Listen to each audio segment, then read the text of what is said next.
चढ़तई भादो के महीना माता छठ माई आंगनवा आई है हो। चढ़तई भादो के महीना माता छठ माई आंगनवा आई है हो। बहिनी छठ माई के पूजबै चरनी आता आसन लगाई बाई हो। बहिनी छठ माई के पूजबै चरनी आता आसन लगाई बाई हो। अंगने माँ पोखरा खानाई बेता कुसवा गड़ाई बाई हो। अंगने में पोखरा खानाई बेता कुसवा गड़ाई बाई हो। मैया सखिया सहेलर बुलाई बेता सोहर गवाई बाई हो। मैया सखिया सहेलर बुलाई बेता सोहर गवाई बाई हो। घियना की दिया ना जराई बेता पियरी चढ़ाई बाई हो।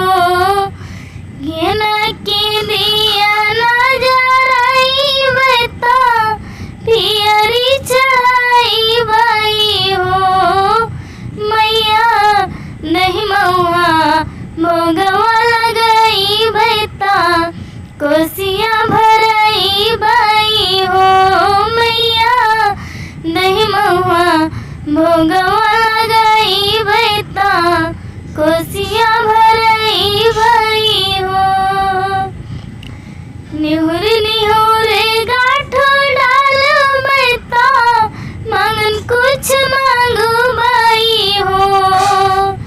निहुर निहुर गाठो डाल बेता मांगन कुछ मांगू बाई हो। मैया बरमोहन देहलु आशीष अमर रहिलालने हो। मैया बरमोहन देहलु आशीष अमर रहिलालने हो।